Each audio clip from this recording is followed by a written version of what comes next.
Hey everybody, and welcome to another episode of Cinema Heroes. I'm Justin Speck. I'm Jake Stu. I'm Alex Thomas. And today we are talking about Harry Potter and the Prisoner of Azkaban. Everybody's got their copy. Looking good. Alex has got those beautiful steel books. Yes, I love them. I love them.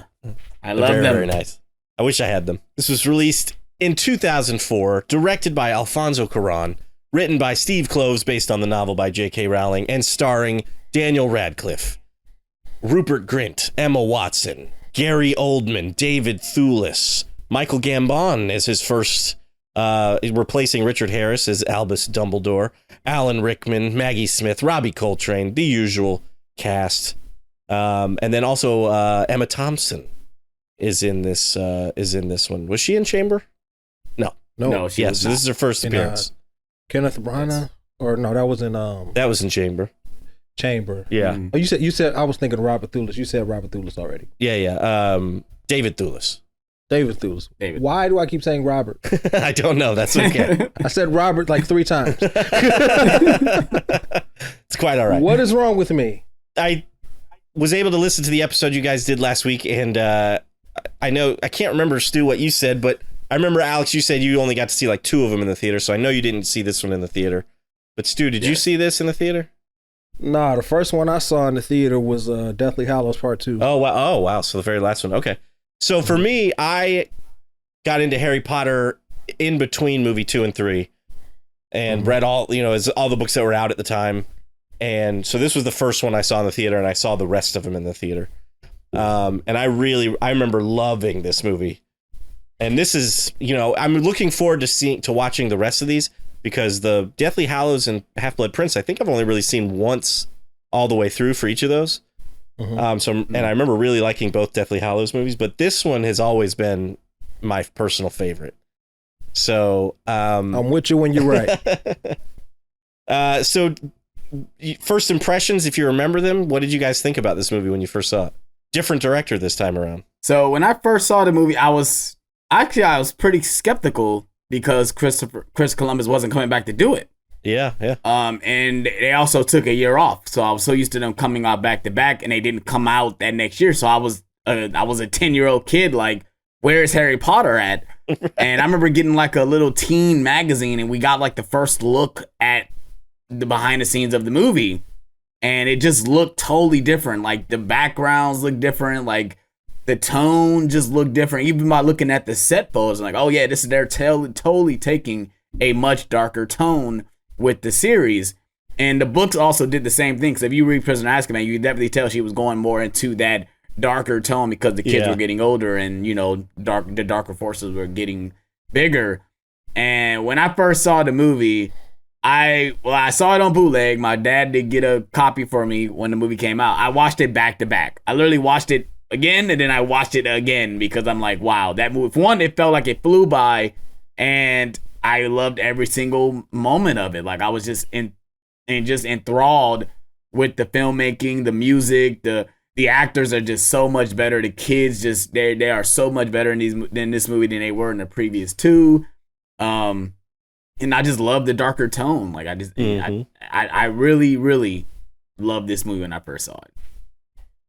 Yeah, I saw it for the first time with you. I saw all of these movies with the exception of Deathly Hallows Part 2 for the first time with you. I know that's crazy. The first one I saw was the last one, but yeah, all of these I saw with Alex for the first time. And the first time I watched this, I still didn't like it as much as I liked Chamber, but upon a rewatch, like that second time I watched it, I was like, yeah, it's my favorite one.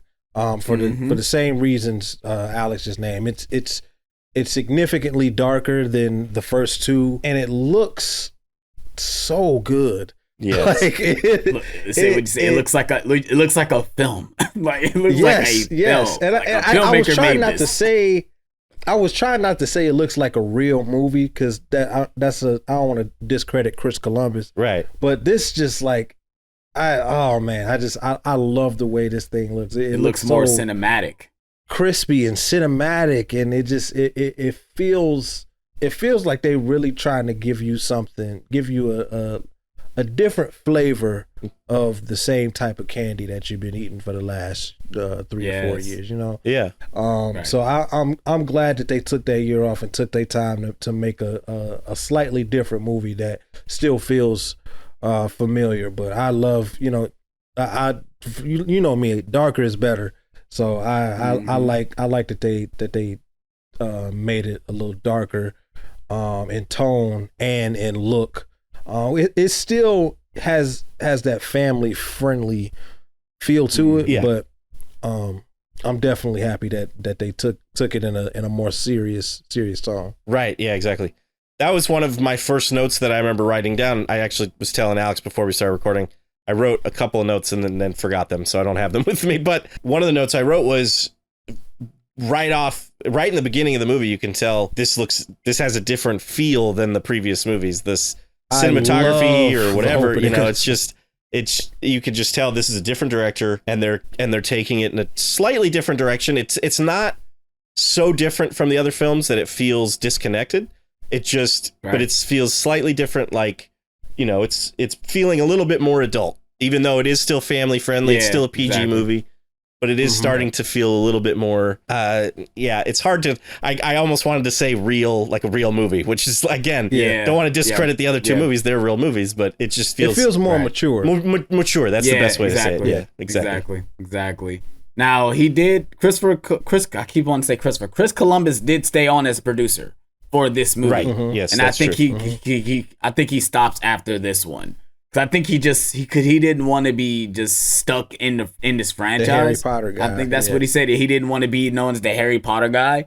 So he stayed on as a producer, and I think he was tired after doing the first two movies because he did both of them back to back. I think they took what, a month or two off, like before they went back shooting for the next movie. So that's tough. Yeah. I know it's probably a lot, especially when you're not from the UK and you have to fly there and live there for all that time and all that stuff. Yeah. I wonder how much time they took in between the first and second movies to actually do principal photography, because the kids sound significantly older between 1 and 2, and then they sound even more older between 2 and 3. Yeah, well, in the first movie, you could definitely tell some of Daniel's voice was changing in that movie. If you listen to some of the dialogue, you could tell his voice was changing. And I think in Chamber, they had to redub some of his lines as well in that movie too, because his voice his voice was cracking. It drastically changed. Like it drastically changed. Like you said, and even like I was reading interviews, like Maggie Smith even said, like, goodness gracious, like they're getting taller, voices getting deeper. Like what the heck? Like over a year? Like goodness gracious. But yeah, like when this movie was first coming out, Harry and Ron grew. It looked like they grew like 6 inches in between the first two movies. Yeah, they do look taller. They do. Everyone looked taller. Even like Neville. The difference between this movie and Chamber is a bigger difference to me personally. They start looking like teenagers in this movie to me. Yes, you know, and they're still kids in the first two movies, but I mean, even with their wardrobe, like they're just out here wearing regular clothes. We were used to them always wearing like their robes, and everything. Yeah, that's true. Yeah, now they're wearing like jeans 13? And t-shirts. I think they're supposed to be 13. Yeah. So each year is like, so each year they start at 11 and it goes up to 17. Okay. 17 is where they graduate from Hogwarts. But now that you mention it, I think the clothing probably is what kind of makes a big difference. And I wonder if that was an Alfonso Cuarón thing. Like, let's get him out of the robes. Let's get rid of that and let's start. It was exactly his idea. When he came on to direct the movie, he had each of the characters, at least the main 3, write letters as the characters to him. And of course, Emma Watson wrote like a 30-page essay. Of course. Daniel Radcliffe did like a very simple thing, and Rupert didn't even turn it in. And Alfonso said, "Why didn't you turn it in?"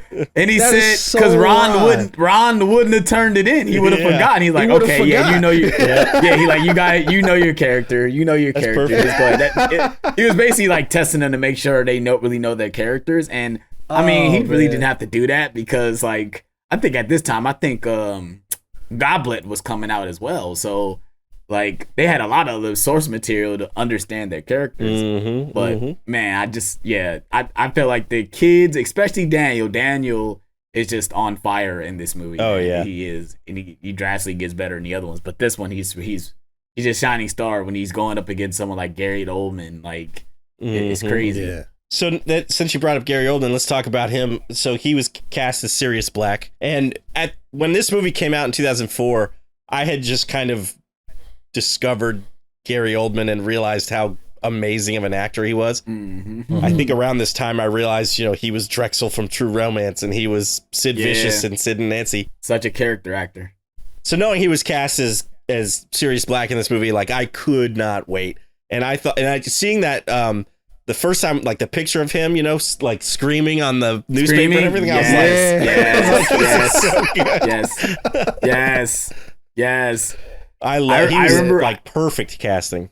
I remember when I saw a set photo of him, and he just looks so, like, that's why I love Gary Oldman. Like, he looks unrecognizable in this movie. Like, you wouldn't be able to tell that it was him unless someone told you. He kind of looks unrecognizable with the beard and the long hair. But yeah, I remember watching the trailer for this movie for the first time, and I was so excited to see him as the character just in the trailer. I'm like, oh, he's gonna be so good as the character. He's really gonna be so good. To go back to what you said about him looking different, like, Gary Oldman is one of the most transformative actors. Oh yeah, in Hollywood. Yes. He looks completely different in every movie he's in. Yes. He does Batman Begins after this. Yeah, exactly. And he looks completely. You can't even tell that they're the same person.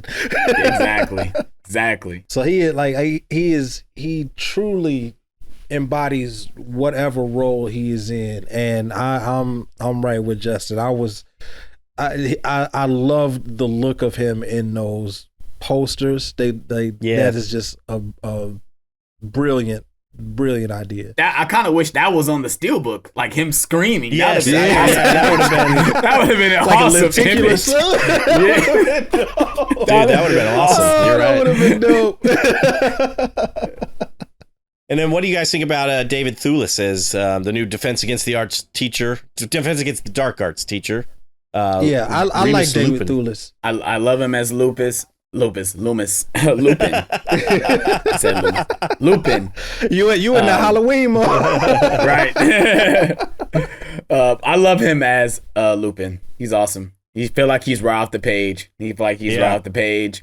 The chemistry it has with Harry or Daniel is just it comes off the screen. Yeah, I love him. Yeah, I think he's definitely a really nice contrast to the last Defense of the Dark Arts teacher, and whereas he was a buffoon, this time David Thewlis he's more of a confidant, and he's very gentle, and he has a softer approach with the children more than really anybody in the school. Maybe Dumbledore has the same type of approach. Yeah, but McGonagall. I'll say McGonagall too.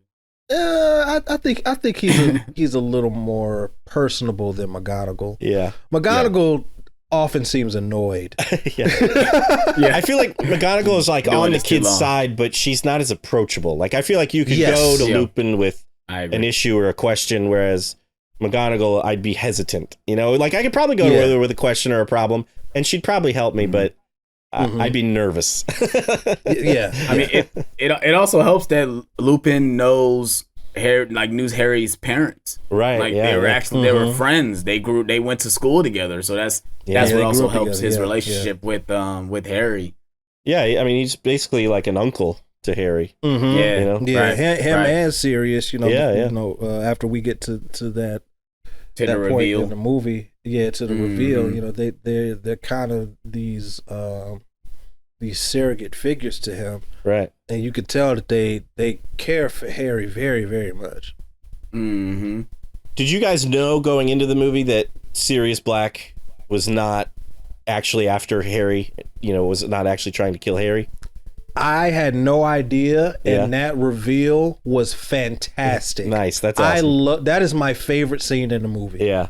Like, at the end, he's like, we found him, let's kill him. And you're like, oh my God. Yeah. You find it even the end. Like, it's still a third of the movie left. Ways to go. Yes, exactly. I did know. I read the book. I read the book before this movie came out. So at this point, I was desperately reading the books at this point. Yeah. This was 2004, so Order to Phoenix will be coming out. Would have came out.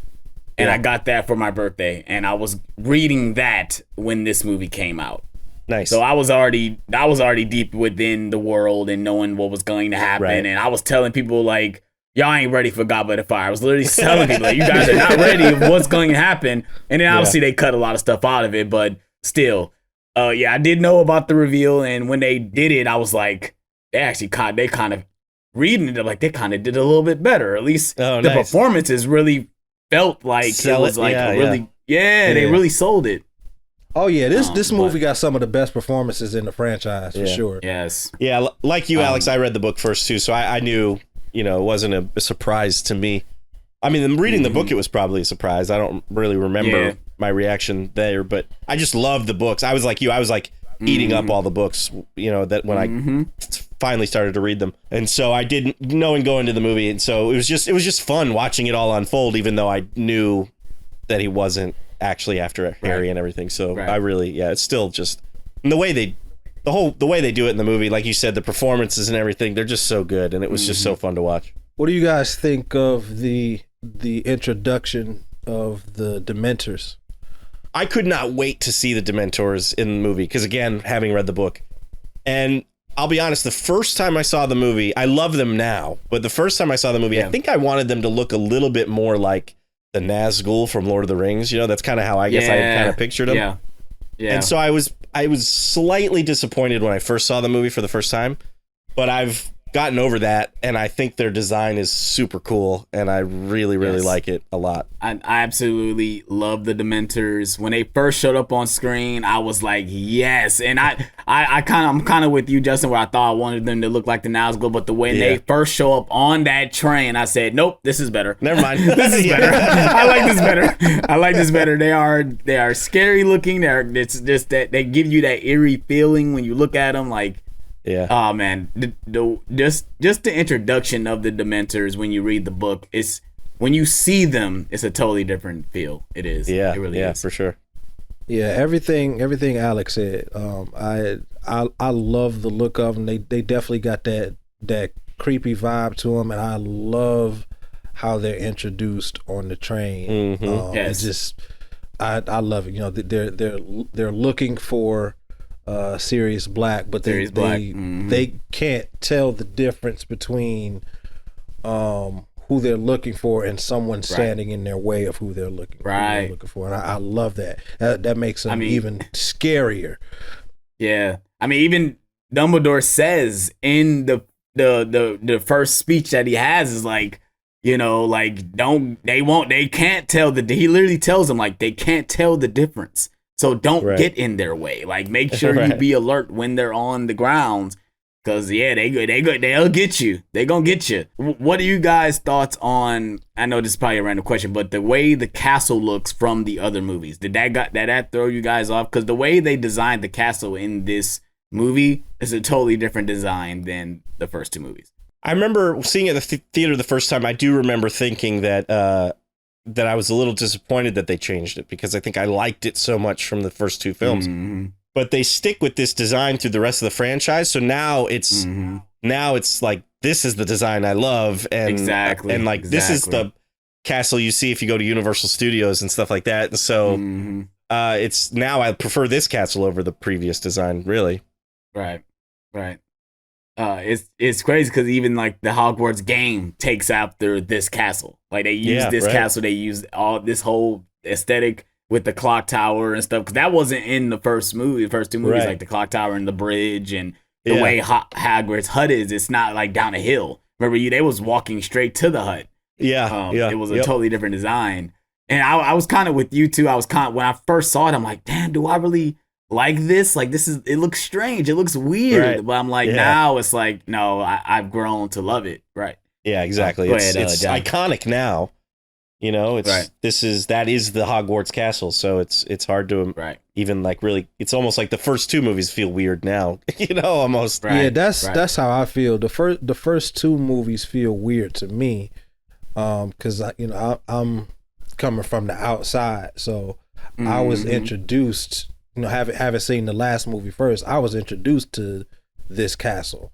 So this is how it looked, how it has always looked to me. And then going back and watching those first two movies with you, Alex, it that threw me off. Right. I can understand that. Yeah, but to me, I always like to look at it like the school is based around magic, so it consistently always changes. Yeah, there you go. So it's more like whereas it might look different than it does because of the way the magic is around the school. That's how I kind of look at it going into the movies. Yeah, I mean, if the staircases can always change, why not the outside of the building too, right? Right, so, right. Very true. The actual structure of the building. Yeah. The inside might still be the same, but the outside can change as well. You know? Right, yeah. That's kind of an interesting thought. I never thought about that, but that's a way to, I guess, kind of make it your headcanon, or a reason why it looks different between that movie and this movie. Yeah. It's kind of like when you go back to school and they change something in the classroom, like kind of like that. Right. Oh, yeah. But how you guys feel about the new Dumbledore, Michael Gambon? I really like the direction they took with Dumbledore. I really liked Richard Harris in the first two movies, and that's, to be honest, probably how I kind of envisioned Dumbledore, was the way that he was portrayed in those first two movies. And so I do remember thinking, like, I kind of missed the classic wizard look when I first saw Michael Gambon in this movie. But again, he plays Dumbledore through the rest of the franchise. He is Dumbledore, in my opinion. He is, he's amazing. And again, it didn't take me long for him to grow on me. By the end of this movie, I'm pretty sure I was like, this guy's awesome. I love, especially the very end of the movie when he's closing the doors to like the infirmary and Harry and Hermione run up and they're like, we did it. And he's like, did what? Have a good night. He's just, I think it's just perfect. It's like great. It's perfect Dumbledore. I guess I'm with you too. I feel the same way. I did envision Dumbledore like the way Richard Harris played him, because in the books he's more gentle and kind and he has his moments, but I think the way Michael Gambon played the character even throughout the other movies, and obviously we'll talk about one incident that everyone pulls their hair about in Goblet of Fire, but like he has a certain way that he plays the character, and I think it works for the movies. Like it works for the movies, because in certain situations he will probably act that way. Like he has a very sway like approach with the character. Like he has in Order of the Phoenix, he acts like such a savage in that movie. Like, it's hilarious. But he plays it off very well, though. Yeah, Michael Gambon, he has a certain charisma to his portrayal of Dumbledore. I would say Richard Harris is the nice Dumbledore, and then Michael Gambon is the cool. You're right. Yeah. Right. Yeah. I do really like Richard Harris's voice. Like his voice was kind of perfect. I think as Dumbledore, he had that very kind of, it was like kind of gruff, but also very soft. It was yes. So I 100% agree with that. I prefer Richard Harris's voice because it kind of reminds me of Batman Arkham Asylum. Amadeus Arkham. Oh, okay. Yeah. Yeah. It kind of reminds me of that just a little bit. Right. And I like that gruff yet soft voice. Right. So yeah, I definitely prefer Richard Harris's voice over Michael Gambon's, but I think I prefer Michael Gambon's performance over Richard Harris. Yeah. I think I would agree. And sadly, we just lost Michael Gambon. He just passed away, so now both of our Dumbledores, not including Jude Law, I guess, are gone. People don't count Jude Law. Yeah, exactly. They don't count him. They don't count him. He was been Dumbledore twice. I mean, is Jude Law the problem, or is the Jude Law is actually a pretty good Dumbledore? For sure. I can see him becoming Michael Gambon for sure. Yeah. This is also we're introduced to hippogriffs in this movie. Buckbeak. Yes. Buckbeak. Yeah. And Hagrid becomes the I don't know what he's teaching exactly. What is it? He handles basically does like Fantastic Beast. He teaches the kids about the Fantastic Beast and how to treat the creatures. So we'll just say like animal handling class. Yeah, in the game they actually have a class. It's called Beast Class, where you basically learn how to you learn how to take care of beasts, where you can nurture them and feed them and stuff. That's basically what I guess you could say. So he's a zoologist. Right. Yeah. When I found when it was real that he was actually about to be a teacher, I was actually really excited. I'm like, oh yeah, Hagrid's gonna be more involved with students because he's always been. They go to him like outside of hours. It's never during school when they always see Hagrid. And the fact that we were able to see him like basically be with all the other kids, not just Harry, Ron, and Hermione, I thought it was pretty interesting. The Hippogriff is awesome, by the way. Yeah. And yes. Like I said, the fact that we can fly them in the game, in the Hogwarts game, is fantastic. It is. That's awesome. God. It's amazing. The I had to do the Harry scene. I had to do the Harry scene where he spreads his arms out like, oh my God. Right. Yeah, oh my God. That scene is incredible. Yeah, it's a great scene. The Hippogriff and the Dementors are a prime example of the improvement of the CGI going forward in the series. With each movie it gets better, and I'm really satisfied with the CGI in this movie, especially like the texture on Buckbeak, like his feathers and his fur look as real as it could have gotten at that time. Right. Yeah. 2004. Yeah. Mm-hmm. It's hard to believe this movie's almost 20 years old already. Right. Yeah. Next year it'll be 20 years old. Yeah, I know. It's crazy. Going back to Michael Gambon, I thought that was one of the main reasons why they took the year off too, because Richard Harris passed away. Well, that could be, yeah. That might have been. They had to try to find a new actor, and maybe they, thought about, even continuing doing it, knowing that he passed away. But these movies are making too much money. Warner Bros. Couldn't stop. No. Right. I remember too when before Alfonso Cuarón was hired, the studio, because Chamber of Secrets was already 2 hours and 40 something minutes, and so they were already talking about maybe splitting this movie up into two movies, and Alfonso Cuarón was the one that convinced them not to do that. And I was like, if they're already going to start splitting the movies up with this one, it would have been like a Deathly Hallows would have been like 4 movies. Right. Well, and maybe even Order of the Phoenix. Order of the Phoenix was the longest book if they were going to do that. So they were going to do that with Goblet of Fire. Goblet of Fire was also on the table to be split because of how much stuff was in it. And and that's what's so interesting about doing the series, because they don't have to worry about splitting things up, because they can do as much as they want in the show with how many hours they're going to have.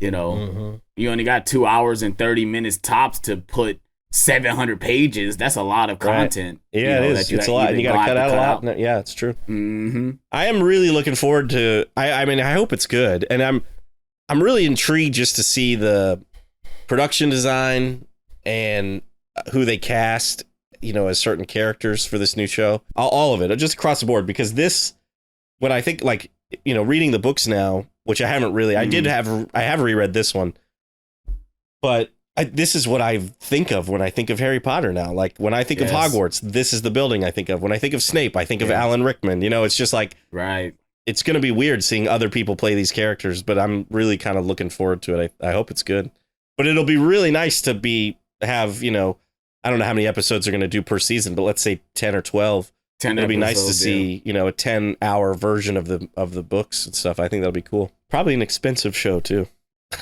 Yeah. I mean, it's gonna be really expensive. A major cast, like just a large cast. That's what you gotta think about too, because you got to pay all these actors for one. Let alone the sets and special effects and exactly, all that. I guess they do still wear the robes in this movie, but just not quite as much. Just when they go to class, I guess. Yeah. I remember there's a story with Alan Rickman. I remember somebody told this story after he had passed away, that they went out to eat with Alan Rickman or something, and Alan Rickman offered to pay, and it was like a group of people, and this person was like, "No, I feel bad. I don't want you to have to pay for everybody." And Alan Rickman just looked at him and went, "Harry Potter." Like he was like, I've got the money, basically. I thought that was great. Yo, I think I said this in the last when we reviewed Chamber, but and the way Alan Rickman plays Snape, there's obviously a reason. He knew exactly where his character was coming to an end because J.K. Rowling told him specifically. Like, knowing where his character is gonna go, there are certain scenes in each movie where he has he's looking at Harry a certain way. Yeah, and now that you know that, yeah, like now that you know, it makes sense why he's looking at him that way, or why he just bursts in the room and saves Harry after like looking at him with such disdain before. Yeah. So it's you understand why he was so complex. Yeah. I'm on the scene right now. We just find out that Sirius is Harry Potter's godfather. And that's probably one of the scenes I kind of feel like it's just they had to give us that information. It's kind of feel like it's just thrown in there just to give us, exposition that, Harry has now a motive to go after Sirius. It just feels so weird that they're sitting there in the room talking about this situation. Right, yeah. That's true. Like in Hogsmeade, right? So it's just kind of... Yeah, they're in Hogsmeade. It's kind of a random location, random conversation. Maybe it was their... Well, I don't know. There's still students around. I was going to say, maybe it was like the one time where they're not kind of around all these students. They felt like that was their chance, but... how do you guys feel about Professor Trelawney, played by Emma Thompson? She's new to the franchise in this movie. I like her. Emma Thompson. She's another very transformative actor. I remember watching this for the first time, and I didn't even know that was her. Oh, really? She's so she looks different, animated. Yeah, exactly. Yeah. She's almost like a cartoon. Mm-hmm. You must look beyond. As I was watching the movie and I got it muted, and when she's on screen, I could just hear her voice. Yeah. Like I'm just looking at the subtitles, just hear the way she's performing the dialogue. And yeah, she is over the top, but I love every single minute of it. It's just, she has a certain charisma as well on screen where it's like she is unrecognizable in this role, and she's great. I think she's great. I meant to ask you guys about this earlier. This happens in the beginning of the film, and I think it's kind of one of the more goofier elements. I don't dislike it, but how do you guys feel about the whole night bus sequence? It is pretty goofy. I like it, but it feels slightly out of place for the rest of the movie. Yeah, it does. Yeah, I kind of agree. Yep. It's like, I understand J.K. Rowling kind of needed Harry to be safe and to get him from one place to another, and so she kind of created this night bus idea. But you're right, it doesn't really seem like it kind of fits in with the rest of the movie, but it's still kind of fun. The question I had when watching it this time around was the wizarding world. We assume we know there's other schools in the world that are for wizards and witches, because we see that especially in the next movie. But everybody we've seen so far has gone to Hogwarts. Basically, I'm wondering, how does one become Stan, whatever his name is, who is like the night bus greeter, and then Ernie, the night bus driver? I just I don't know. It's just kind of funny to me. It's like you went to wizarding school and then now I work the night bus. Yeah, I don't know. So that's the crazy thing is, like, what do you do after Hogwarts? Because when you graduate, you usually go to college. So is there a wizarding college? Like, you go to wizarding college? Hogwarts University? Right. Right. That's a good question. Trade school? Maybe he went to trade school. Hogwarts trade school. Well, that could be. Yeah, maybe there's a trade school. Vocational. Yeah. In the last movie, don't they talk about, or like when he's in their like final grade at Hogwarts, he's like studying to be something with the Ministry of Magic. Like, it kind of makes it sound like he is going to go into a specific like field of study. So maybe there is a Hogwarts college or something. I don't know. Yeah, but so Harry, like, I know we're jumping all the way ahead, but Harry does study he does become an Auror. That's his job. Yeah. When he graduates from Hogwarts, my guess. I don't think they say exactly how long it takes for him to do it, but like, they jump back 19 years into the future. Right. Yeah. So, but yeah, that's what he is going to do. Another reason why this one is my favorite is because I love time travel stories. And so when I find out that Hermione has been using the time turner and traveling back in time to go to more classes, which is, you know, perfect for Hermione's character. Yes. But the whole, you know, second, or I guess like last act of the movie, where third act, basically third we act. see them go back, and she sees the rock and realizes she was the one that threw it and everything. Like, it's That just, threw I it, just yes. love all that stuff. I'm a sucker for Yeah. that kind of time Yeah. travel stuff, and I just love it all. Yeah, me too. Yeah, I love the way they use time travel in this movie, and I love how they kind of do the Chekhov's gun thing and kind of tease it. Because Ron is like, how did you keep popping up? Like, did you Right. see her? Yeah. Like, when did you She get here? Yeah. And I remember watching it one day. I had to I rewound it to see if she was actually there, and she wasn't. Right. Right. She pops up every single time, because there's another moment where in the Defense Against Dark Art class, she just shows up again as automatically saying the answer. But when I first saw the movie, I immediately thought about Back to the Future Part 2. That's the first thing that came to my mind, because they do the thing where you can't let your other self see you, and Right, yeah. you know, you can't interfere with certain things. You got to make sure you do this specific thing. You can't, you know. And like you said, I love the moment where she realized that she threw the rock. I love the moment where she howled and say, "Oh, I gotta howl so you don't get killed."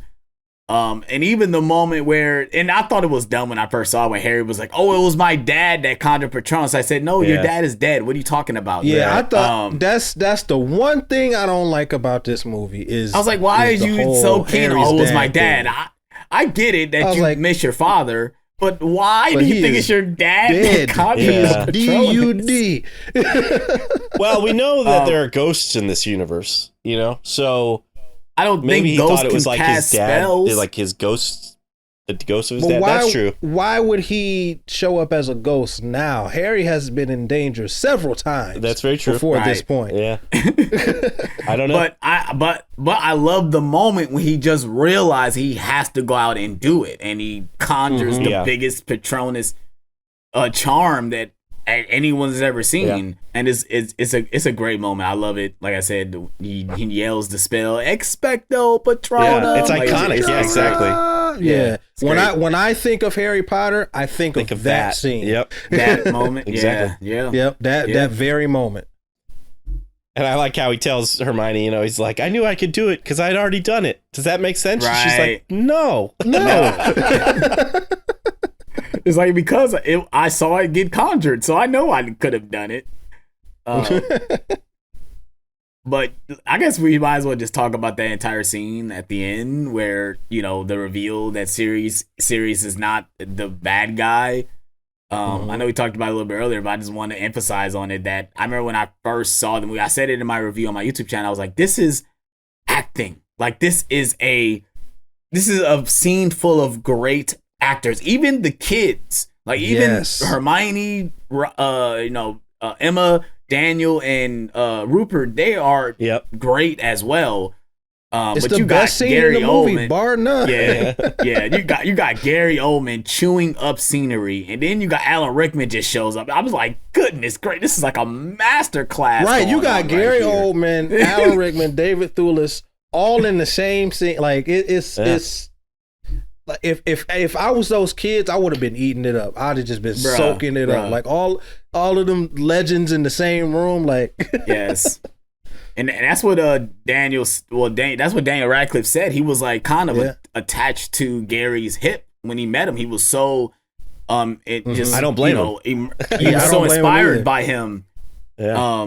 Every time he got a chance to ask him a question, he made sure he asked him a question. He made sure he learned a lot from him, because he has a lot of scenes with him. And I Gary love Oldman would have been sick of me. Yeah. But you'd have been like that guy from Home Alone in the driving the van. Beat it, kid. You're bothering me.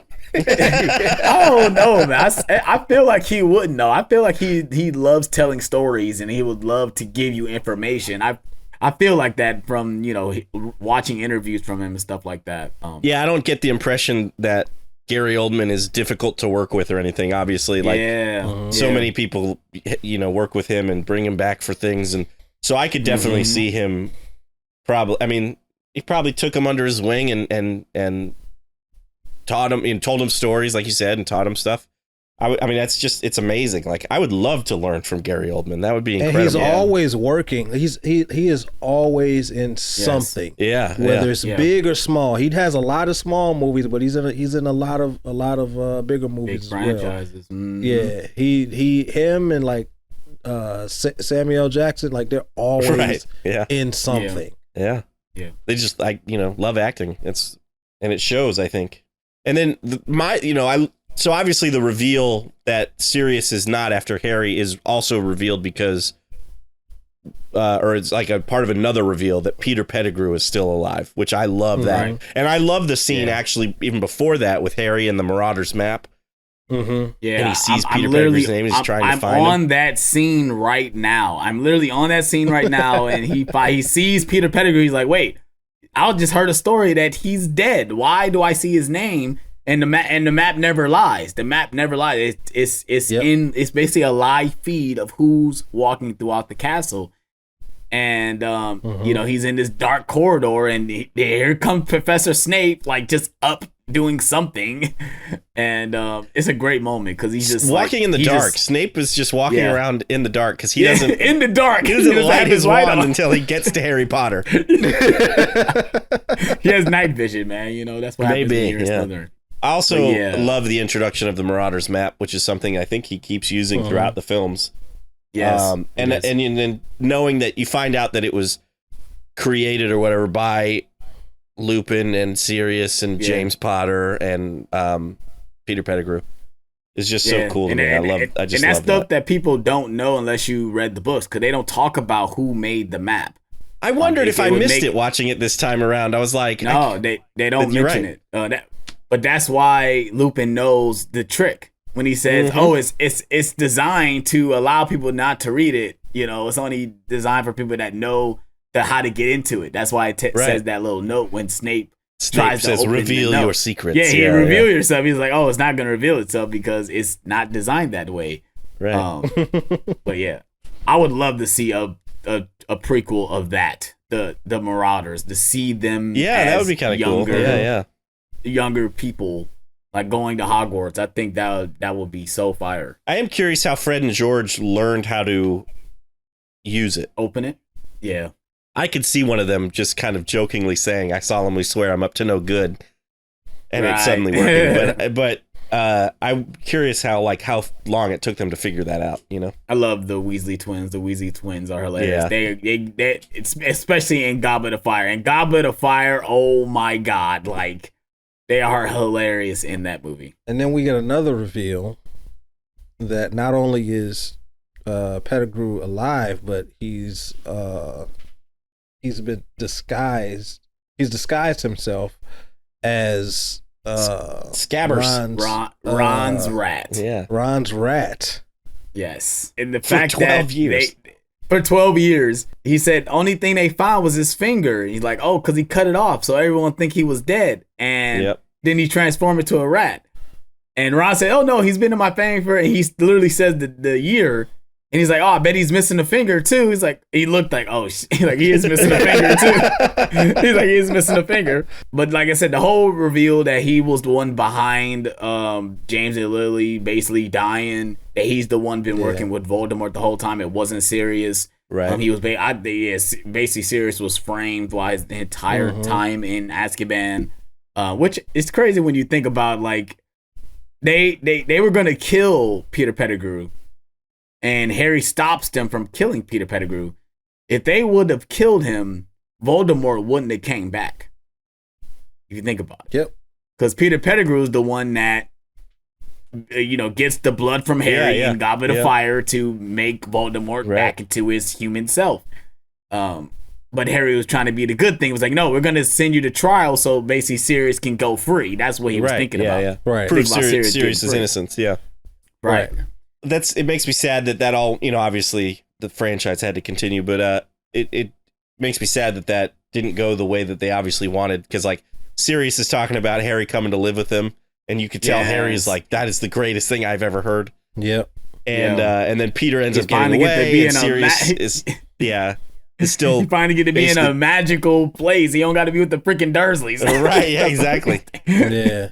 I was so happy when he decided to run away. I'm like, it took you 3 movies to run away? Yeah, for sure. For sure. Bro, as soon as I got old enough to walk, I would have been gone. Yeah. You'd have seen a little 3-year-old kid walking down the street with it, you know, with the bandana and the stick.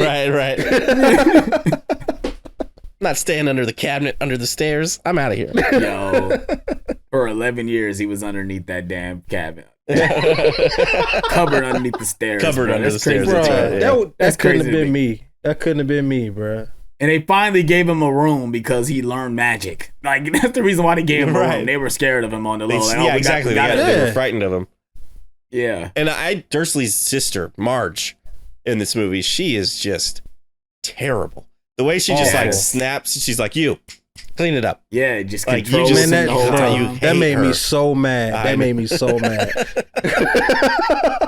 She's the worst.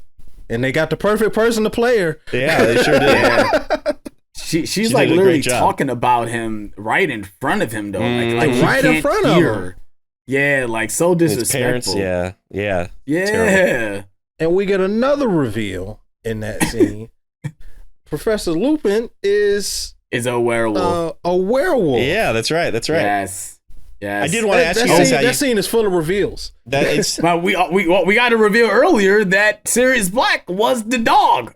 Yeah, that's earlier right. in the movie because he's the Animagus. Yep, that's right. Which was talked about earlier when Snape taught Professor Lupin's class. If you guys listen to what he talks about, he talks about Animagus and werewolves on purpose because Lupin is a werewolf and Sirius Black is an Animagus. Right. Turn to page 394. So it's a page 394. How do you guys feel about the design of the werewolf? I'm not crazy about it. He's a little too skinny, but I'm glad that they did something different other than what we've seen. Yeah. So I appreciate it, but I don't really care for it. Yeah, it's like again, when I saw it the first time, I was like, I don't love the design because I kind of wanted a more, I like that he's on 2 legs. He's not like looks like a traditional wolf. All fours. Mm-hmm. But I also kind of wanted him to look a little bit more bulky, a little bit more monstrous, I guess. Mm-hmm. Yeah. But again, I've kind of grown to like it. But I do feel like he is still a little too skinny for my taste. But it works. I think it works pretty well. And again, like you said, I appreciate that they did something different. Yeah, that entire sequence it keeps going because then on the fact that Harry gets attacked by all the dementors and then sees the Patronus charm being done, and then we get the time turner scene. So it just the way I just love the consistency of the action going throughout the entire third act just keeps going and going and going and going. Just that entire second half, like even before the reveal, like they just it's just one thing after another. There's not really a slow moment from the midpoint of the movie on. No, there's not. Yeah. Yeah, and I'm literally on the scene right now where it's about to get to that moment where Scabbers bites Ron and they go into the Whomping Willow. I'm like about to be on that scene right now because even that starts it. Like when Ron gets carried in by Sirius and they have to try to dodge the Whomping Willow to go into the little tunnel to get to the Shrieking Shack. Then that's when they see Sirius for the first time. It's like and that's when I first saw it, and then when it kind of just abruptly ends. What do you guys thought about the freeze frame? Like it was a TV show, like dun dun dun dun dun, then it goes like it does like the transition. Like when I first saw it, I thought I'm like, did it really end like that? Like, cause I was so used to them like it was a little off, but like I'm so used to them like ending the school year, because technically it didn't end the school year. Like we didn't see them like do the house cup or anything like that. Even though I think Chamber City didn't really do that either, but at least we felt like it was the end of the year. This one it doesn't really feel like it was the end of the year. I didn't think about that. I actually love this ending. I it's I guess you could say it's a little cheesy, but I love that freeze frame ending of him. Yeah, just screaming because he's flying on the broom. Yeah. You got the firebolt. This is also the final Harry Potter film to be scored by John Williams. Yes. And it's an amazing score on this one too. I love the Doyle. Yes, it Doyle. is. I love the double Toil and Trouble song, you know, that they sing and plays in the end credits and everything. I think that's amazing. Has a very Halloween-y type feel. That's the first thing I thought of was Halloween when I heard that. So I'm pretty sure that song played in the trailer and it worked really well too. There was a trailer for that with that song. Yeah. It was like it was. I think it had to be an international trailer because it wasn't the actual. Okay. But yeah, obviously the music is fantastic. Oh yeah, for sure. I mean, it's John Williams. They got Right. no choice but to be fantastic. If I had to pick those scores, I think I'll take Chamber of Secrets over. Oh yeah. Yep, I'll take Chamber of Secrets over this one, even though this one is great. I'll take Chamber of Secrets for sure. The Quidditch match. That's another one of my favorite scenes. Right, where the Dementors show it's up. Quick. Yeah, where the it's quick. Yeah, it's quick, but it's awesome. Yeah. And I love that they're playing in a storm and like all the kids rain. are going crazy. Yeah. Like, oh man. Even though they're getting poured awesome. on, like it's a storm. Clearly it's no not drizzling. rain delays in Quidditch. It's a storm. No rain going delays. on. It's a storm going out there. They playing in all weather. Even if it's a snowstorm, they out there playing. Because there's a Quidditch scene in Half-Blood Prince where it's like snowing.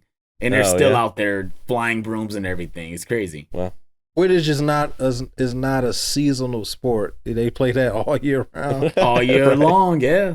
all right, guys. Well, I'd love to. I'm very curious what you guys would rate Harry Potter and the Prisoner of Azkaban.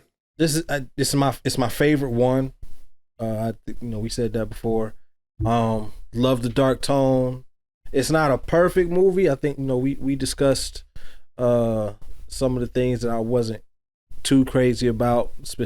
The main thing is like the whole Harry's dad aspect. I think it doesn't ruin the movie or ruin the awesomeness of the last act, but I don't know, it taints it just a little bit. Okay. So because of that, I'm gonna give it a really strong 4.5 out of 5. That works. What about you, Alex? I'm in the same boat. It's a 4.5 out of 5. For the same moments, like what John said. I remember, like I said, that always still gets me to this day. That he comes out and said, "Oh, that was my dad." Like, no, bro, it's not. Bro. It just doesn't make sense. It doesn't make any sense. I understand you're 13 years old, but it doesn't make sense. This is actually my third favorite in my ranking. I got Goblet and Deathly Hallows Part 2 above this one. But it's still great. It's still great. Like I said, I'm looking forward to rewatching the last few of the series because I remember really liking them, and so maybe I'll end up liking those more than I like this movie. But this to me is still my favorite. The part about his dad doesn't bother me like it bothers you guys. So for me personally, I'm giving this 5 stars. This is a 5-star film for me. So yeah, I love this one. This one I think stands right now as my favorite. So I know there's a lot of love for Goblet of Fire, which I really do like too. So I'm looking forward to watching that next week and comparing it to this one. But this one is still stands strong at the moment. So, well, we'd love to know what you think about Harry Potter and the Prisoner of Azkaban. You can always let us know at cinemaheroes.com. You can also leave us a comment at our Instagram or tweet at us. Both handles are at cinemaheroes. If you're watching this on YouTube, leave a comment down below what you think of the movie. Give the video a thumbs up and subscribe to the channel if you haven't already. I think that about wraps it up for this episode, though. I'm Justin Speck. I'm Jay Stu. And I'm Alex Thomas. As always, thanks for listening. Thanks for subscribing.